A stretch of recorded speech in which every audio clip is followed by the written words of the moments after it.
¿Qué tal, Monse? Muy bien, muy contenta de estar aquí contigo.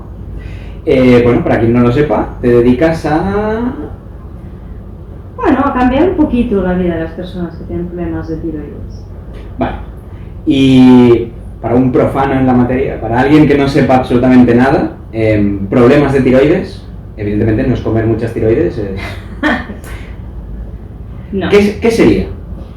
Bueno, es un problema que afecta más o menos al 10% de la población. En edades intermedias, luego posmenopausia o postparto, cuando hay muchos cambios hormonales en mujer, puede llegar a afectar hasta el 30%. Okay. O sea, tiene bastante incidencia y sobre todo merma mucho la calidad de vida de una forma que te vas a morir, no es algo crítico, pero sí que va mermando tanto estado de ánimo, porque está muy asociado con depresión, de hecho es uno de los síntomas más prevalentes, como agotamiento, incapacidad para vivir la vida con plenitud. Entonces, como son síntomas muy concretos, normalmente pasan muy desapercibidos y normalmente con la vida de hoy en día tan moderna... Claro, puede ser que con el ritmo de vida que llevemos o con la alimentación que llevamos quede disimulado. Sí. Y por eso muchos diagnósticos tardan en llegar. Se considera que más o menos el 50% de las personas que lo tienen aún no tienen diagnóstico. Y cuando consiguen el diagnóstico, que normalmente es porque la persona va al médico de cabecera, médico de familia, y le dice: mire, a mí de un tiempo para esta parte, no puedo con mi vida, estoy muy cansada, o he cogido mucho peso, que es lo que se asocia más, ¿no? Típico de las señoras antes, las señoras mayores del pueblo, decían: esa tiene tiroides, ¿no? La señora que tenía sobrepeso. ¿Ha engordado o...? Caída del cabello, un estado muy depresivo, muchos pensamientos negativos alrededor de una misma, también momentos de mucha necesidad de comer cosas dulces, poca energía, poca resistencia a la hora de hacer ejercicio y problemas para dormir, problemas digestivos, porque si quieres podemos profundizar un poco más.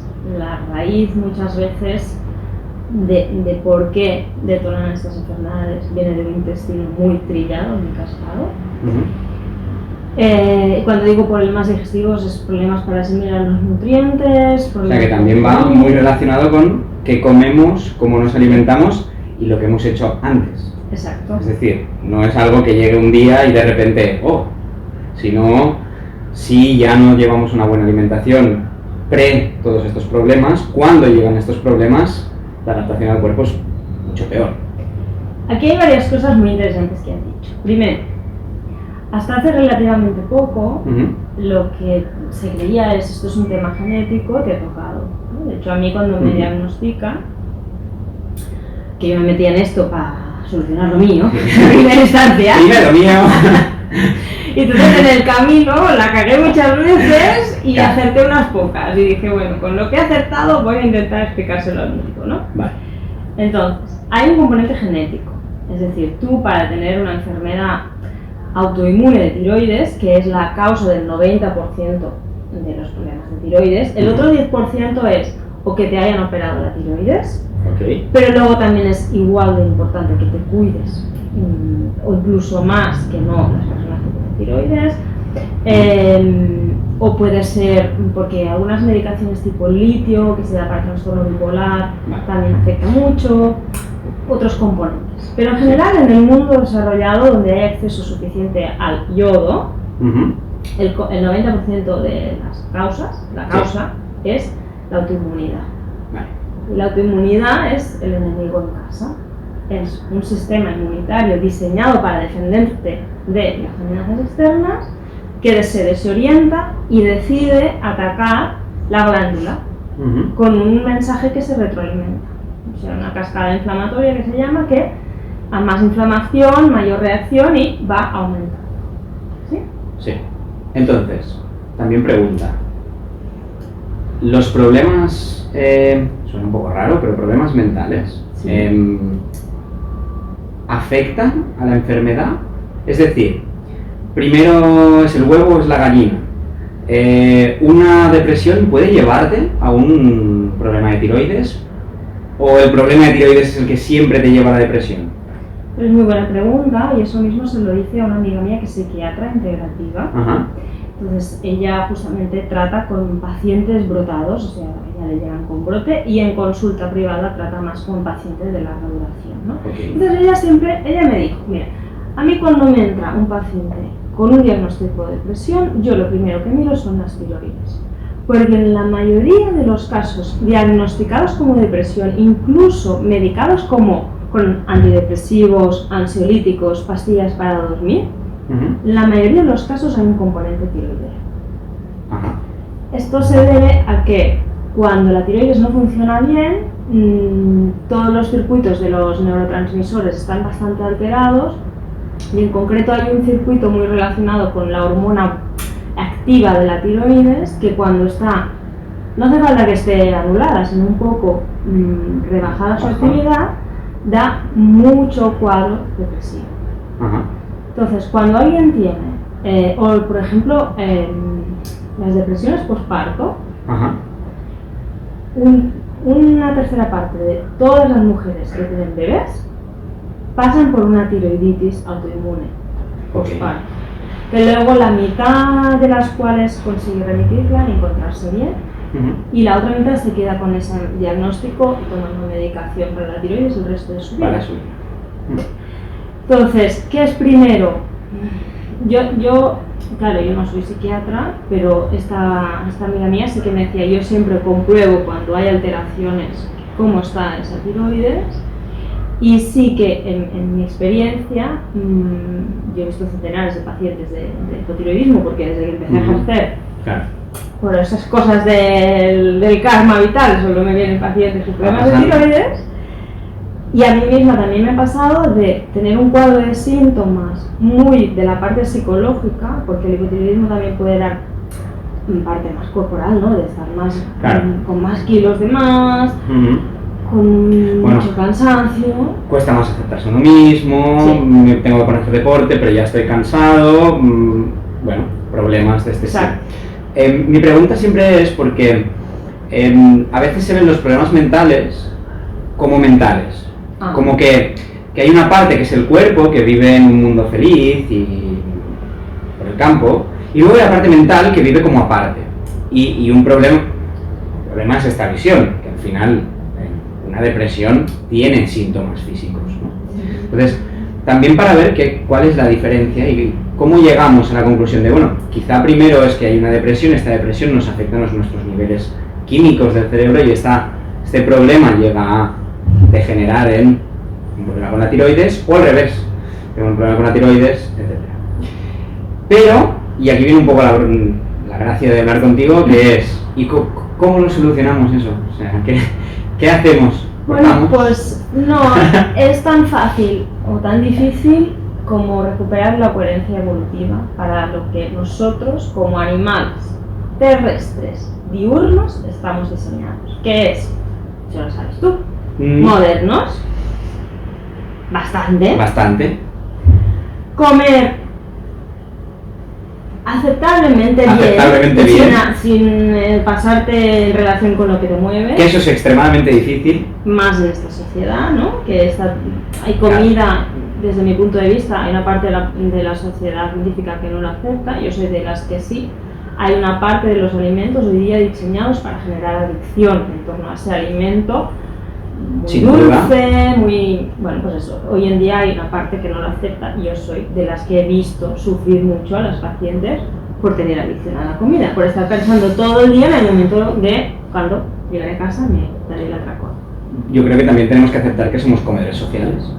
Es decir, que si vivimos rodeadas de comida y de comida poco sana, creo que es engañar al público, decirle a la gente la culpa es tuya porque te hinchas a donuts, pero claro, si de tu casa a tu trabajo solo hay tiendas de donuts, o si te han criado con donuts, y además te han criado con donuts, el premio era el helado, el donut. Claro.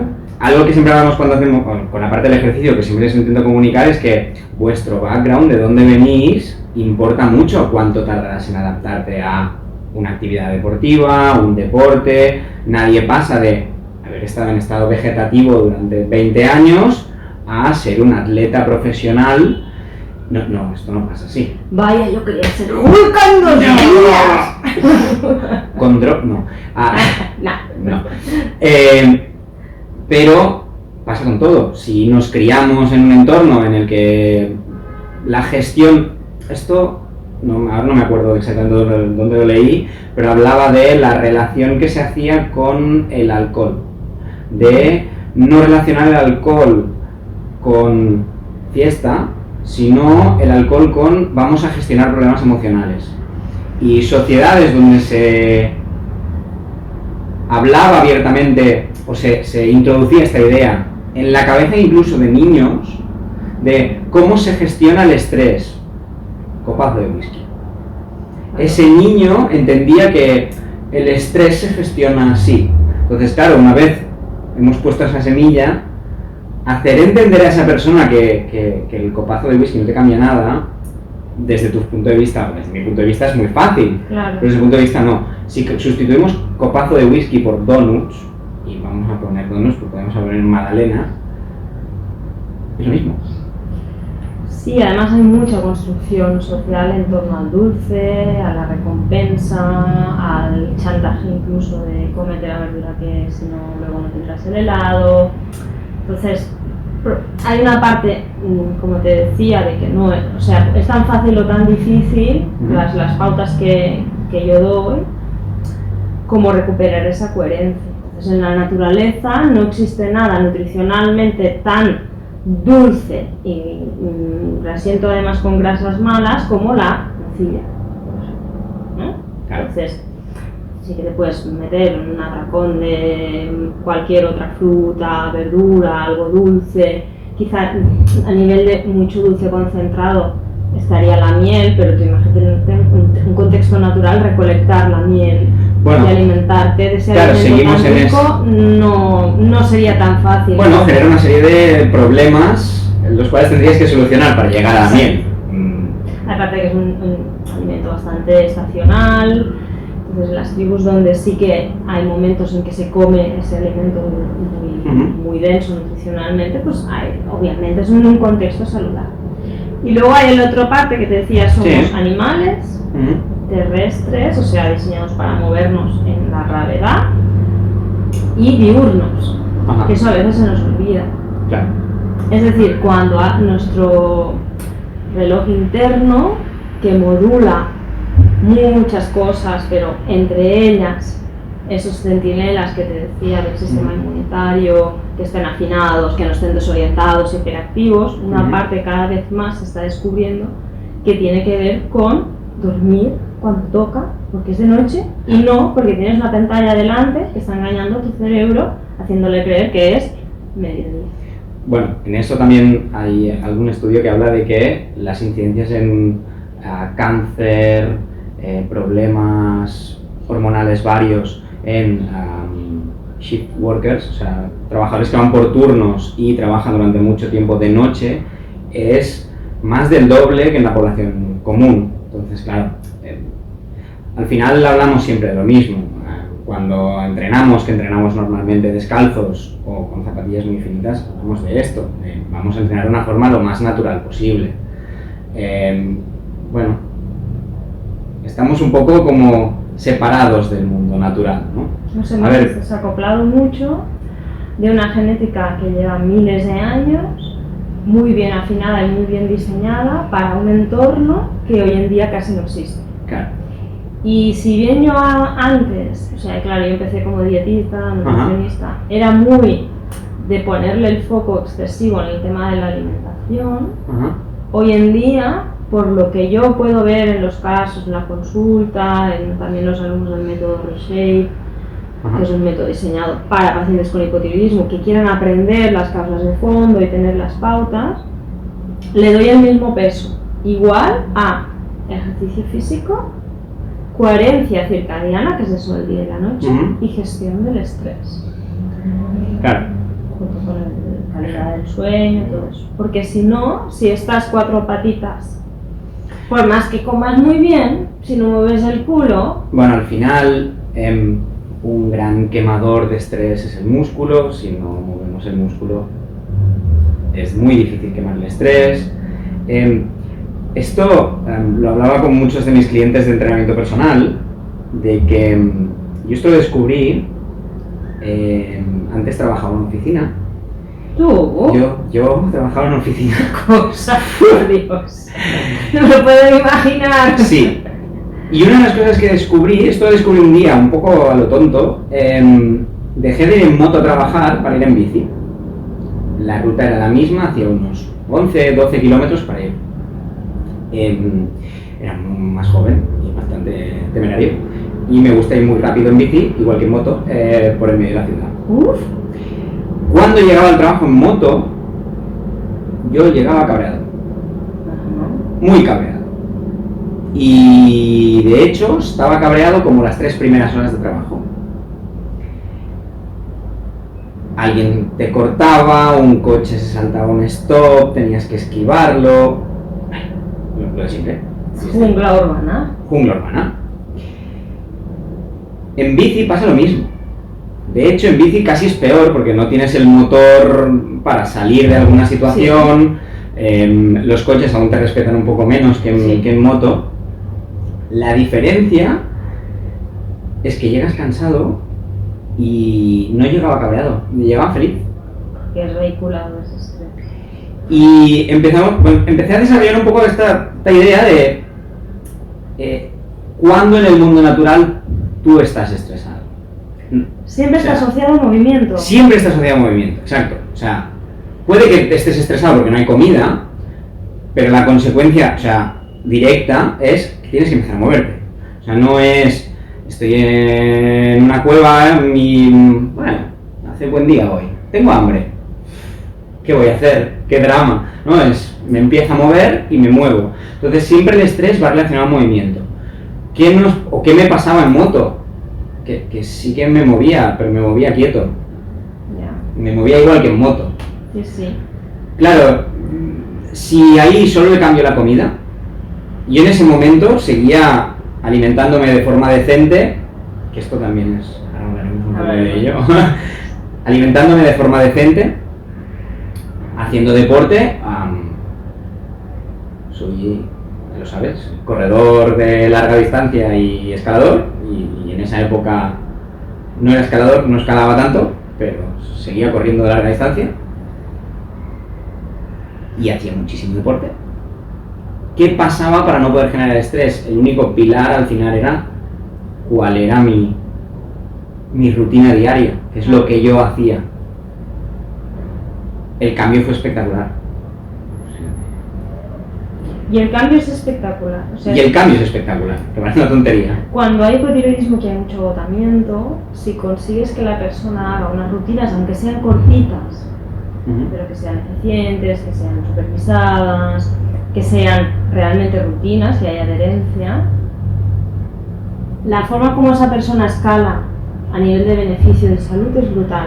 No ya por lo decías tú, ¿no? Mayor paz mental, mayor felicidad, sino que hoy en día también se sabe, y el padre de la autoinmunidad es el doctor Yehuda Schonfield, que ha escrito como 2000 artículos sobre la autoinmunidad en toda su trayectoria profesional. Entonces, él es uno de los grandes defensores de que la resolución de esos conflictos del sistema inmunitario, te decía que están como desorientados y autodestruyendo el enemigo en casa, hay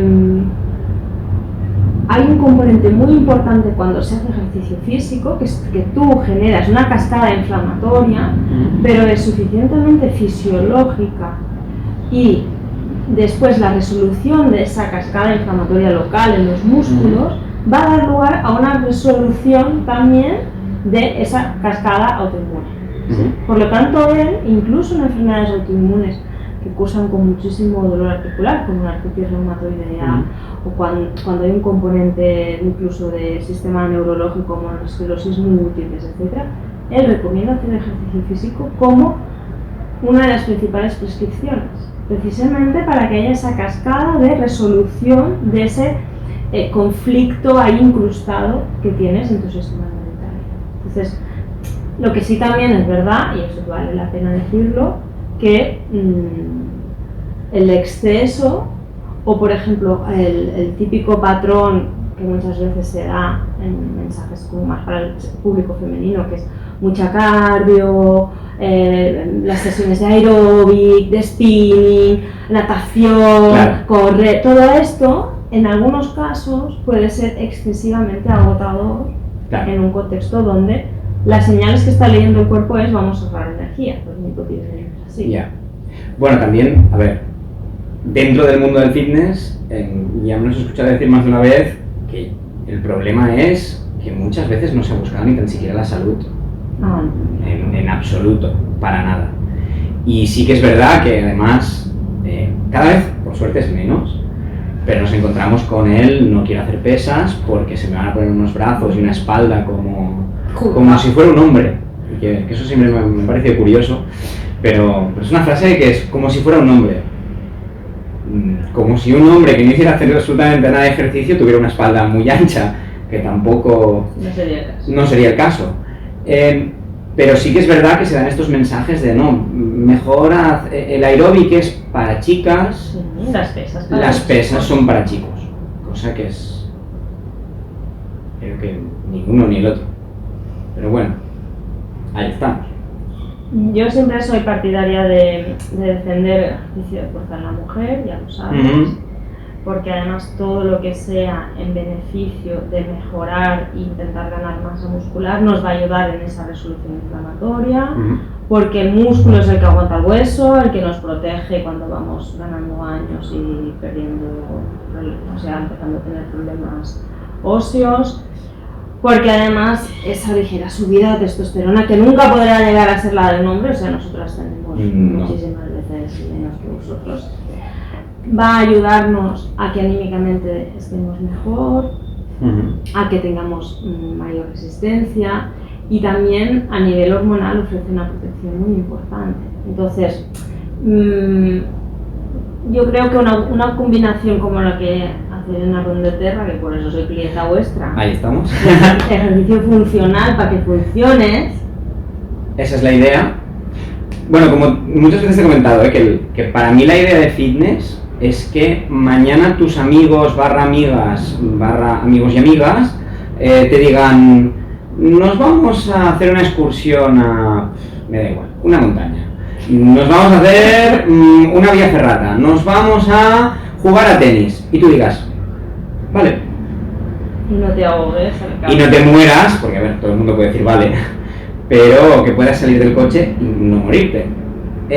Para mí esa es la definición o lo que debería ser el fitness, prepararte para esto, y la definición de salud, que es no tener estas limitaciones enormes a nivel de físico. Entonces, claro. Pero también para cargar con la compra, por ejemplo, o para mover los muebles de casa. Pero eso para mí es el básico más básico. ¿Dónde empezamos? Ahí veremos. Ahí lo veremos dónde podemos empezar.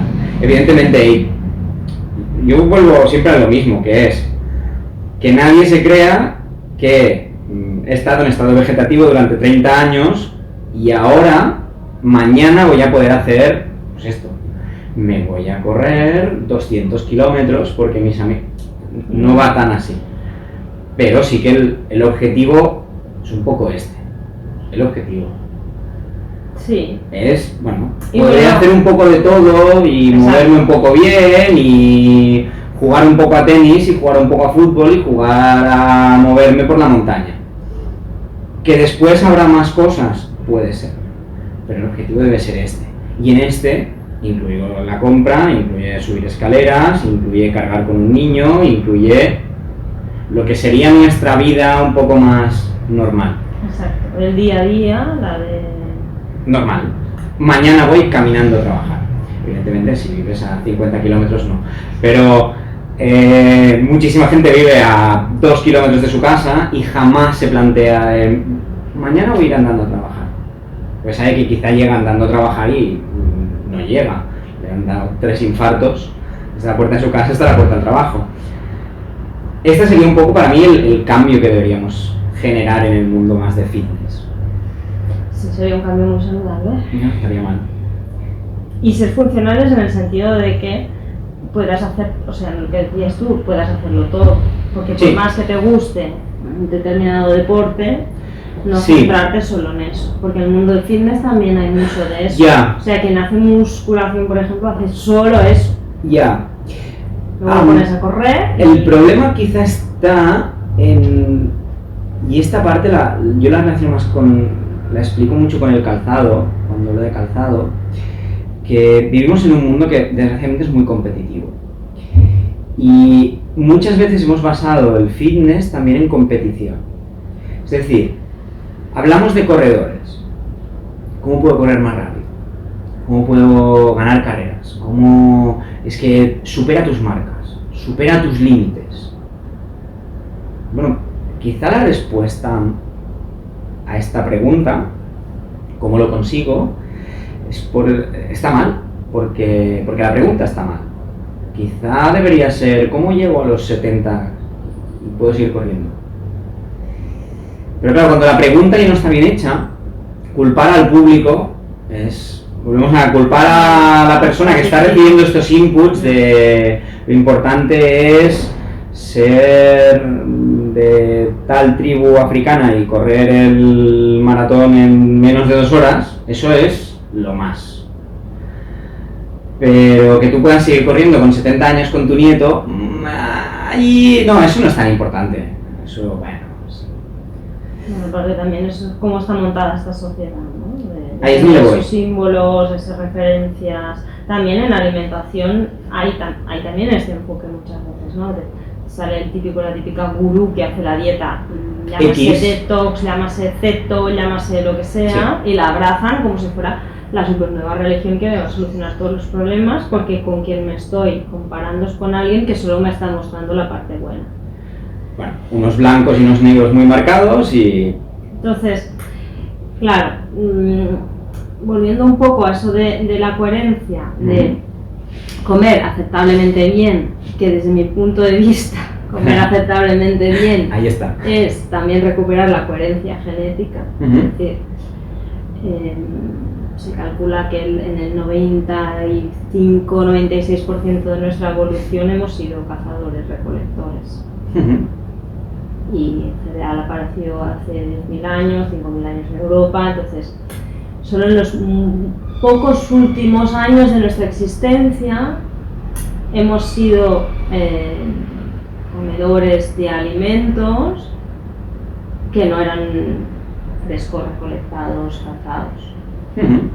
Y dices, bueno, eso no sería tan grave, comer la dieta que comía mi bisabuela. El problema es que en los últimos 50 años ha habido una gran industria con muchos intereses, que es la industria alimentaria, que yo siempre digo muy amiga de la industria farmacéutica, que ya le va bien generar unos alimentos altamente adictivos, que generen patrones de consumo muy poco saludables para generar pacientes crónicos que luego consumirán medicamentos de forma crónica. ¿Sí? Y poder especular con los valores de futuro. Sin duda. Cuando cae la bolsa de Nueva York, porque ahí explota la burbuja inmobiliaria, la especulación se traslada a la bolsa de Chicago con los futuros. Los cultivos de futuro de trigo, de arroz, esos que se pueden estocar, que se pueden conservar de un año para el otro, que puedes predecir que va a haber un aumento del valor, bueno, mercados de futuros de los... Ahora viene una pregunta con el tema del cereal. El problema es el cereal, es decir, hay una parte cuando hablamos de gurús, aparecen estas grandes verdades que se lanzan a internet.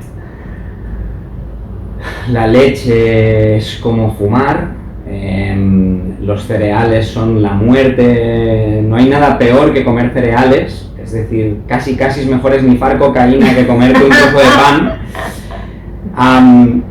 Entonces, claro, mi forma de verlo siempre ha sido, quizá el tratamiento que le estamos dando al cereal vuelve a no ser el mismo que le hemos estado dando, porque hay muestras de pan de 6.000, 7.000 años de antigüedad, es decir, que ya se hacía pan pre lo que se creía egipcios, etcétera, ya se hacía mucho antes.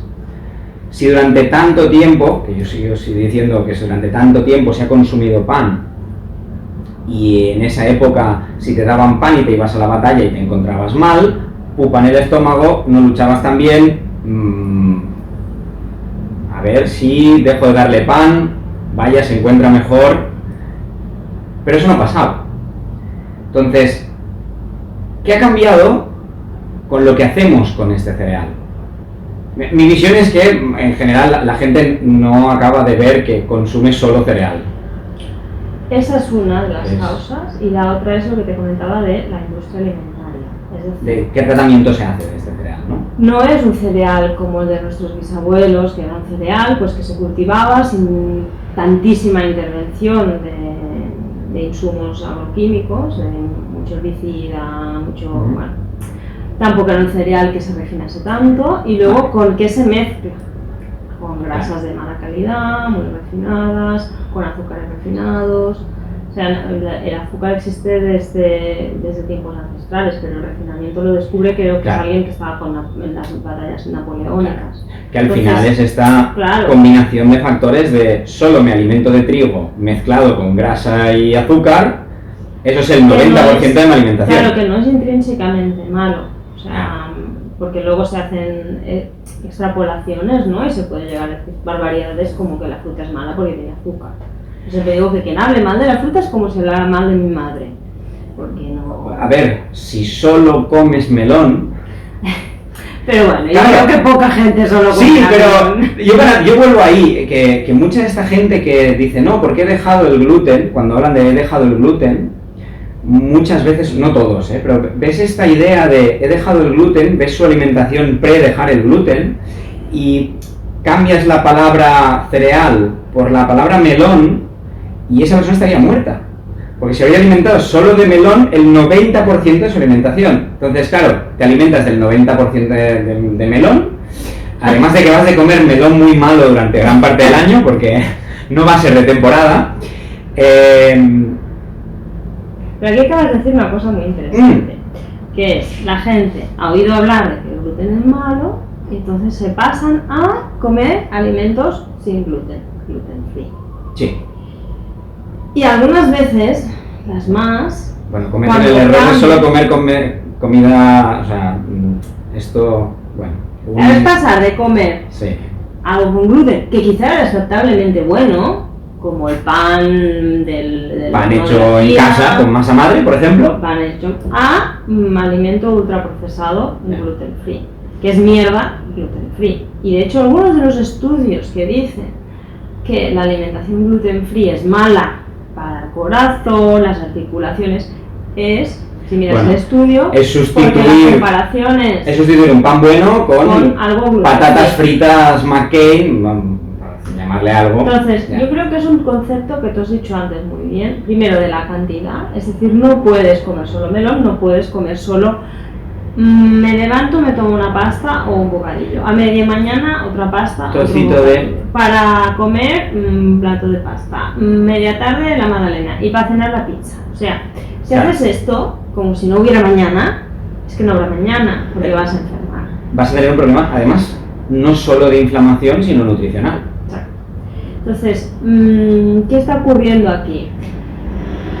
Que por desgracia, con los ritmos que hay hoy en día, a veces resulta difícil pararse a comprar alimento fresco y encontrar el momento para cocinar. ¿Por qué? Porque estamos 2 horas al día enganchados a las redes. Pregunta. Entonces, menos Netflix y más verduras. Bueno, pero Netflix, ya os digo a todos, siempre, que Netflix va muy bien para estirar. El momento de hacer yoga es el momento de Netflix. Cuando ya has hecho de todo, pones Netflix y mientras miras la serie estiramos un poco, nos movemos. Ojalá, pero ¿cuánta gente lo hace eso? Poca, pero es perfecto. No, el tema con esto es, o sea, para mí cuando hablamos de alimentación decente, también es ver que quizá el problema también es muchas veces educativo. Hombre, ¿por qué? Eso sí, claro. La excusa del tiempo es verdad, pero o sea, podemos tomar una ensalada y la preparamos En 0, 3 veces más rápido, un bocadillo. pues quizá un bocadillo no, pero con unos macarrones.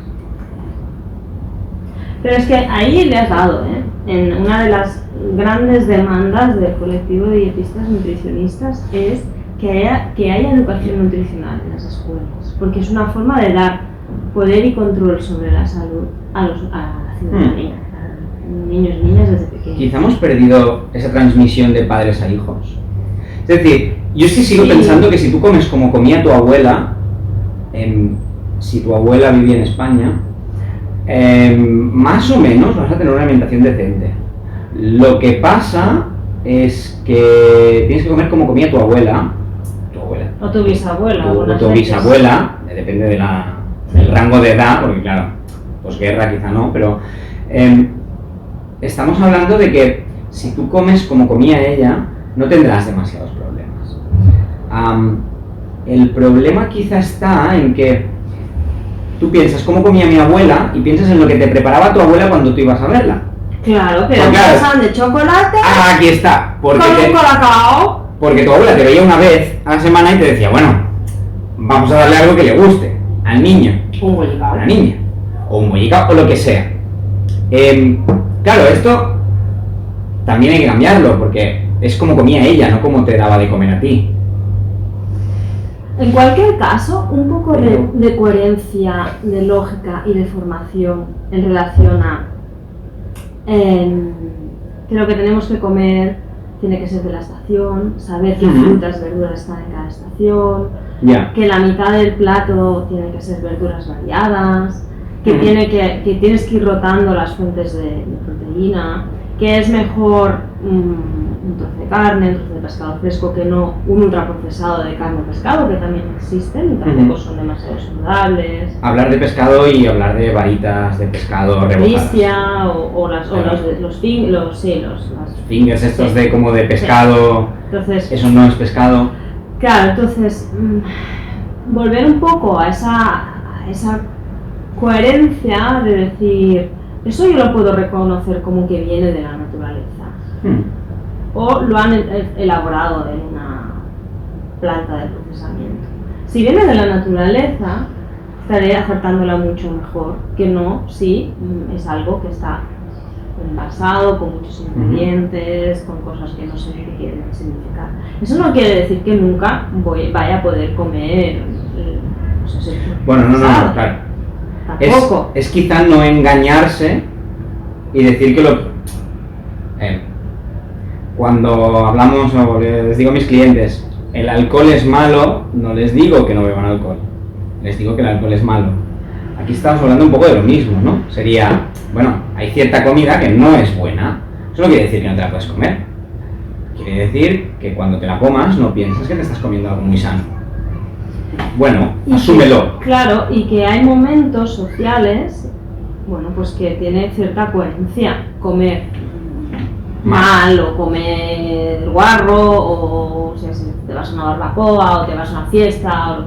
Cervezas. Para mí lo perverso es que las fiestas de niños giren solo alrededor de pastelichuches, por ejemplo. O sea, que pues tendría que haber, ya desde ese momento, tendría que haber un poco más de apertura de, bueno, vamos a poner otras cosas. ¿Y con la parte de los niños? ¿Por qué a los niños les gusta tanto el dulce? Porque es evolutivo, porque si no, no sobreviviríamos, porque la leche de nuestras madres es dulce. Y también lo que decías antes de los lácteos, porque nos gustan los lácteos, porque también en la proteína de la leche, en una serie de sustancias que en nuestro intestino cuando las digerimos generan endorfinas, unas hormonas del placer, nos suena morfina, ¿no? Entonces, la leche no es como fumar. Yo siempre digo lo mismo. Depende de cada persona y cada situación. Es decir, si tú sabes positivamente que te sienta mal, estaría bien que estuvieras 15 días sin tomar ese alimento. Y también que te observaras qué apegos, qué vínculos, qué adicciones tienes en torno a ese alimento. Porque de amamantamientos psicológicos, que nos llaman, ¿no? Que es es que yo sin mi café con leche o sin la lechecita de antes de ir a dormir, entonces, ¿qué está pasando? ¿Y qué vínculo tienes? ¿Qué dependencias, no? Para la población en general, y más para la población que entrena, porque hay proteínas en la leche que ayudan, ya sabes tú, a hacer luego un músculo, recuperar el músculo, yo lo veo aceptablemente bien, que hay algo de lácteos. Pero también lo mismo, o sea... el 50% de tu alimentación no se puede basar en lácteos. Claro, o no puedes estar bebiendo un brick de leche al día, o no puedes... queso batido, yogur, aunque sea yogur 0%, que ya digo desde aquí que todo lo que sea light 0%, hay no que por evitarlo. Es una norma básica, yo creo que también en esto en alimentaciones. Si pone light 0%... O es de color rosa. Exacto, ya no lo compres. No. Y mira, ya está, es mejor tu alimentación así, súper fácil, ¿no? Entonces, claro, si tu vida gira alrededor del café con leche de la mañana, el café con leche media mañana, de postre el yogur o el queso fresco, a media tarde otro yogur o otro vaso de café con leche, y de postre o solo para cenar un yogur, y además tienes reglas dolorosas, tienes migrañas, tienes problemas intestinales, tienes estreñimiento, porque muchos lácteos dan estreñimiento, porque esas endorfinas, esa beta-casomorfina hace que la cosa no avance tan rápido, ¿no? Entonces, bueno, pues plantéatelo, ¿no? Pero eso no quiere decir que tengas que renunciar al 100%. Claro. Y aquí también creo, quizá podríamos hablar de hacer pasar a todo el mundo por el mismo embudo. Es decir, que no todo el mundo le sentará bien y no todo el mundo le sentará mal. Y luego, bueno, en eso tienes razón, pero es que, claro, el tema de los lácteos, y más en el campo, que yo sé que es un poquito más, que es el de la autoinmunidad, hay un problema añadido. Que es que la proteína de la leche de vaca genera un cuadro inflamatorio intestinal en general, igual que la proteína del gluten o incluso la proteína en general de la mayoría de los cereales genera una tendencia inflamatoria. Entonces, si tú estás muy cascado, no pasa nada, no te va a faltar ningún nutriente, porque durante una época estés limitando muchos estos alimentos o incluso excluyéndolos durante un tiempo y ver cómo te encuentras. Porque igual te encuentras con sorpresas, ya no tienes dolores articulares, ya no tienes problemas para dormir, ya no tienes diarreas, ya no tienes malestar intestinales. Otra preguntita así tonta, ¿frutos secos? Yo los frutos secos, en general, a mí personalmente, me cuesta mucho de digerir. Porque uno de los aspectos que yo tengo más cascado del hipotiroidismo que he tenido durante muchos años es la vesícula biliar.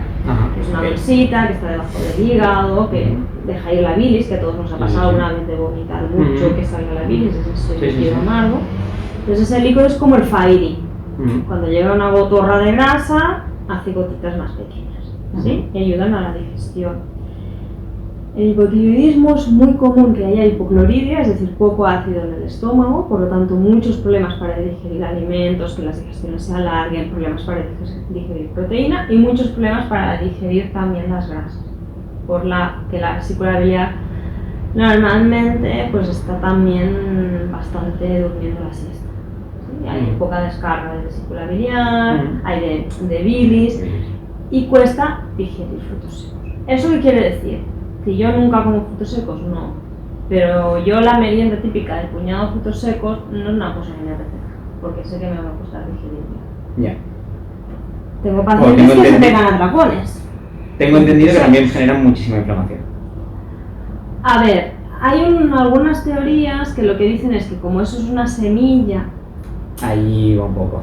De un embrión, ¿no? Como digo, o sea, botánicamente... Lo que me tenía entendido, a ver si también es verdad, o un profesor con el que estuve dando clases, él hablaba de que la gran diferencia entre una fruta y un fruto seco es principalmente, separaba las pasas de eso, pero es que tú te comes un plátano, ingieres dichas semillas y esa fruta ya está pensada para que tú te la comes, la cagues y de ahí salga el arbolito. Y de hecho tu mierda sirve como abono para Claro. el arbolito. Esta es la estrategia amorosa a nivel botánico. Exacto. Es decir, yo te voy a hacer algo muy rico que te guste mucho para que tú me comas y luego me vayas esparciendo los bebés por el mundo. Ahí está. Pero luego está la estrategia beligerante, que es yo voy a hacer un bebé y lo voy a proteger con sustancias Aquí antinutritivas está. de forma que cuando pase por tu tracto intestinal no lo puedas digerir. La mayoría de semillas, bueno, la mayoría de frutos secos son dichas semillas. Entonces, Bueno, claro, frutos secos y también semillas. Aquí Sí. añadiríamos pipas de Pipas, girasol, de tal. calabaza, etc. ¿Qué pasa? Hasta donde yo sé, Ajá.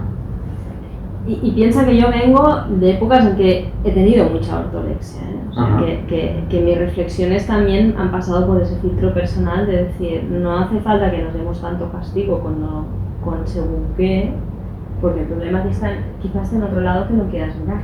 Claro. ¿Vale? Entonces,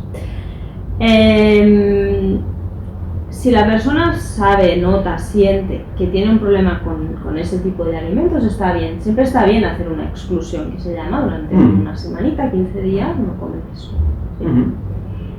Pero en general no hay suficiente conocimiento, evidencia, como lo quieras llamar, para asociar el hecho de que los frutos secos y las semillas sea malo para todo el mundo. ¿Sí? Ujú. Y luego hay una estrategia intermedia, que es la que mi profesor de dietoterapia es la que nos aconsejaba, y él tenía 2 enfermedades autoinmunes, que es la de dejar los frutos secos, semillas en remojo. Ajá. Porque entonces tú le das la señal de, a ver, No pasa nada. Tú estoy tranqui. húmedo, a oscuras, ha llegado el momento de germinar, ¡ping! Y entonces se genera toda una cascada que parte de esa protección antinutritiva, de esa Ajá. se desactiva. Bueno, con esto, hablando de germinados, por lo que tengo entendido, hay ciertos germinados que al masticarlos, de hecho, generamos una serie de productos químicos que mezclados con la saliva son anticancerígenos, etcétera, etcétera, etcétera. Y la semilla, de hecho, no podríamos comerla. Hablo de brócoli, de soja, etcétera, etcétera, etcétera. Son germinados que la semilla, Alfalfa, por ejemplo, o alfalfa, que tiene mucho valor nutritivo. que son semillas que si no eres un bichón, no estamos, están no muy somos hechos. granívoros, ¿no?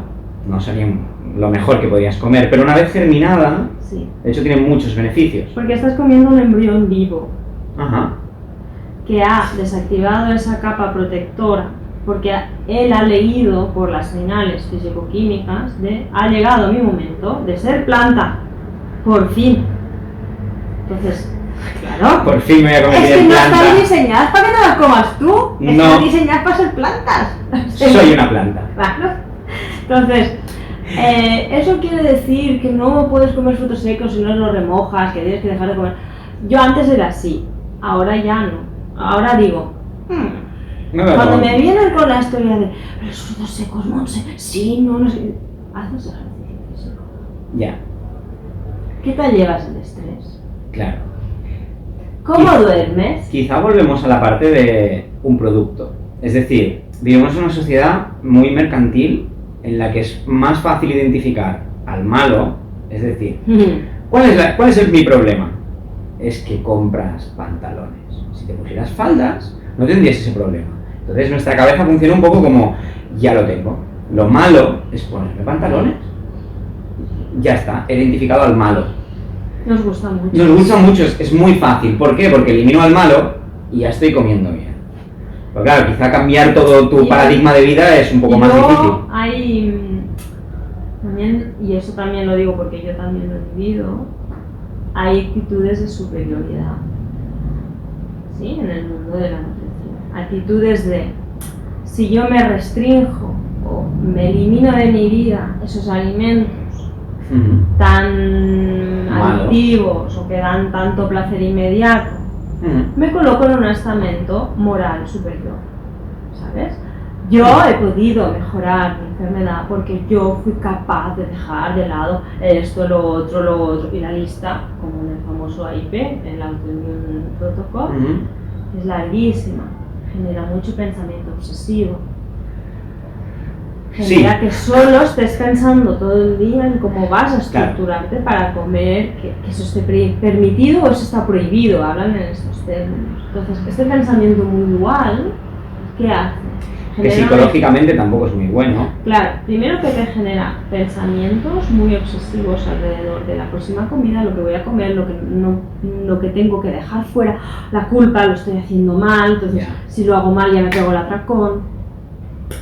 Pero a lo mejor no estás mirando otro problema que tienes, que a lo mejor es que, no sé, que estás harta de tu trabajo, de tu pareja o de una situación, un factor psicológico, un factor de un trauma que no superas, o cualquier otra cosa que estás asociando con la comida. Entonces yo antes reconozco, y por eso vengo de esos tiempos oscuros que torturaba mucho a mis pacientes, porque yo antes también me había torturado mucho, en protocolo autoinmune, esto fuera, no sé qué, tienes que desayunar calabaza, con un huevo, no sé qué, tienes que quitar la clase, o sea, era como un listado tan enorme y tan... o sea, no es imposible, pero es muy difícil que una persona pueda vivir con ese nivel de restricciones. ¿Sí? Claro, o sea, aquí hay una parte que, y creo que a casi todos los nutricionistas os ha pasado, que cuando hablamos, yo no desde la banda de nutrición, pero hablamos de comida y le hablas a alguien de decirle, oye, pero vamos a comer medianamente decente, que son estas frases que además me encantan porque para mí es la mejor forma de comer, es comer medianamente decente, que es, bueno, haz lo que puedas. ¿Crees que hay gente que necesita de una pauta? Es decir... Hombre, yo tengo 1500 alumnos en el Reshape. Claro, no es, olvídate, o sea, a las 9 de la mañana te levantas y te comes un huevo y no comas 3, come uno y tú comas un trozo de... Me da igual, de jamón o de lo que sea. Claro. Y las pautas van muy bien, sobre todo al principio cuando estás muy desorientado. Claro. Y muy poco... Hay una cosa que... Hay algo maravilloso, creo yo, que es cuando vas quitando factores de confusión en tu vida, vas desarrollando una inteligencia y una intuición alrededor de lo que está bien y es aceptable en tu vida y lo que es mejor eliminar. ¿Sí? Entonces, cuando tú estás muy perdida, te encuentras muy mal, no sabes por dónde empezar, obviamente tienes que tener una pauta. Por eso te decía que yo tengo 1500 alumnos en Reshape, que muchos entran por las pautas de alimentación y luego descubren un mundo. Descubren que hay más cosas después de las pautas de alimentación.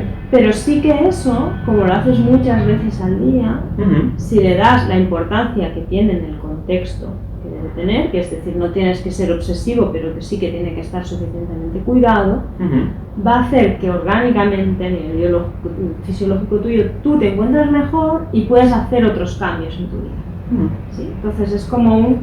Y sí que deben haber pautas, porque hay mucha confusión. Claro. Hay desde gente vendiendo detox, que ya digo desde aquí que a mí los detox no me gustan nada para tu inmunidad ni para el metabolismo y menos aún los de los jugos verdes. Y es que en general cualquier cosa, para mí el problema principal con los detox, de hecho mi problema principal con temas de alimentación es vender productos. Cuando en vez de un producto, voy a no llamarlo producto, voy a llamar que voy a hacer un zumo detox, prácticamente es darle carta blanca a alguien para que coma mal, pero se tome un zumo detox. Y luego compense. Prácticamente es como decirle, no, tú tranquilo, fuma lo que quieras, pero mira, luego te tomas este Ventolin y ya... Bueno, de hecho yo esto lo he vivido en la consulta de tener pacientes que hacían el detox de jugos verdes de turno, de la famosilla de turno, no vamos a decir nombres, porque algunas tienen una licenciatura. La que toque. Es igual. Y decir, yo hago esto porque sé que cuando peco, cuando me paso, cuando hago el comer abusador, me queda el poder hacer el detox para compensarlo. Entonces volvemos al mismo pensamiento dual que es muy, yo creo que es muy degenerante para la mentalidad y la forma de comer de la persona. Como mal, me encuentro mal, me tomo una pastillita y vuelvo a encontrarme bien y entonces vuelvo a comer mal y me vuelvo a encontrar mal y vuelvo a tomar otra pastillita para volver a estar bien Y bueno, un zumo detox. Y es que además, claro, además esta sociedad está muy orientada a que dolencia, pastilla. Yeah. Y eso muchas veces se extrapola en casos más cercanos, te digo, conozco yo del hipotiroidismo y la autoinmunidad ¿pero qué suplemento me tengo que tomar? Ya, vitaminas. Claro, dices, es que eso es la punta de la pirámide, o sea, la base la tienes que construir sota, caballo y rey.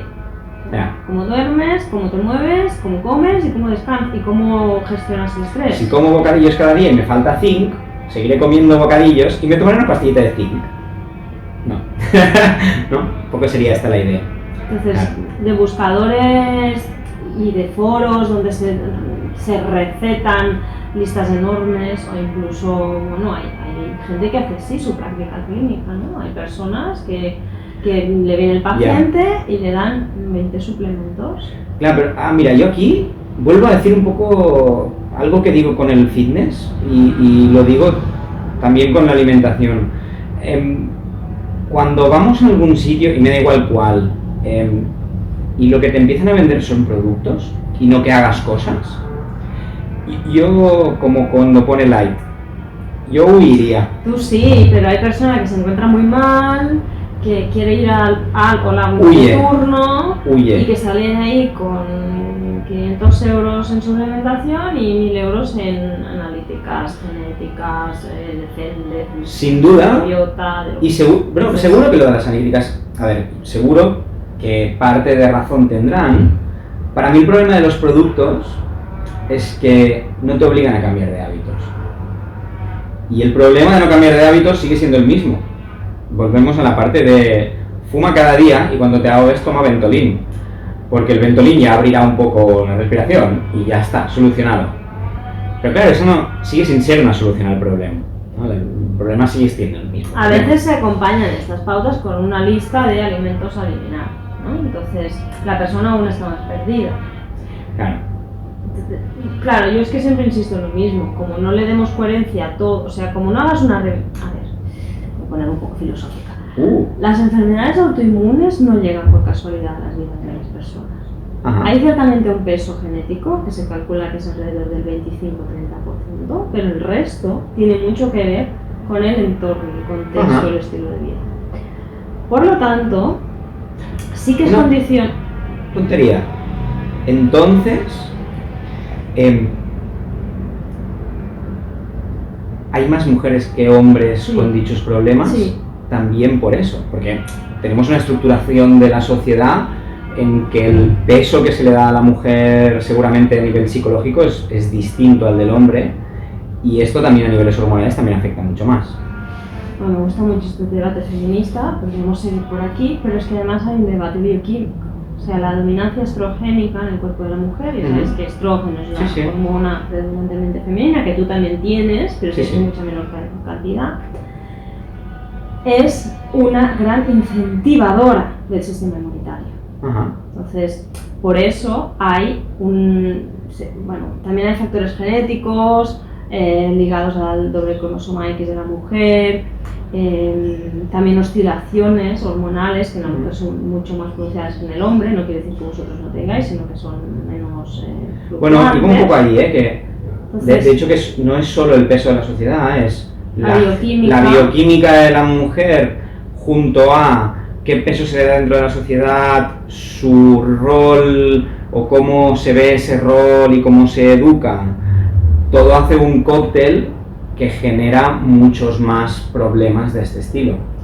Sí, y también porque la práctica clínica en torno a la mujer es mucho más intervencionista desde pequeñitas. ¿Qué quiero decir? Las niñas de pequeñas que tienen acné o tienen reglas irregulares se les da anticonceptivos, es igual que no tengan incluso vida sexual, o sea, se les regula con eso. Esa ya es una intervención hormonal que altera mucho el cuerpo de la mujer. Luego no consigue quedarse embarazada, se hace tratamiento de fertilidad. Luego tiene el embarazo, luego tiene el parto, la lactancia. Entonces, esos cambios unidos al contexto de dominancia estrogénica, más factores genéticos como algunos factores de los alelos del doble cromosoma X, etcétera, etcétera, factores de dominancia estrogénica más el peso que decías tú de la sociedad, más esta estrategia de cambio social, ¿no? De un rol que veníamos ancestral a un rol donde la mujer reclama tener más peso, pero muchas veces también implica cargar con la doble jornada, etcétera, etcétera. Más las pastillas anticonceptivas, los tratamientos de fertilidad, los embarazos, los partos, la lactancia, todo esto, más no dormir, más el y todo esto, es un más, bueno, las cosméticas.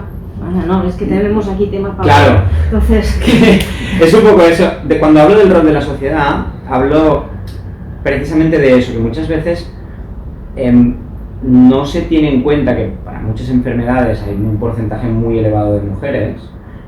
Podríamos hablar de fibromialgia o podríamos hablar de hipotiroidismo, que también está muy relacionado. Que está muy relacionado. Comparten más de 40 síntomas. Claro, por eso que a veces lo que esto, cuando hablas un poco de no, fibromialgia o hipotiroidismo y no, porque mayoritariamente son mujeres y tienen una serie de problemas que además son comunes, se descarta la parte social de dichos problemas. Es decir, se descarta pues que hemos estructurado una sociedad que ha cambiado mucho en muy poco tiempo, el rol que tenía la mujer hace 60 años al rol que tiene ahora, pero sigue existiendo gente que vive hace 60 años.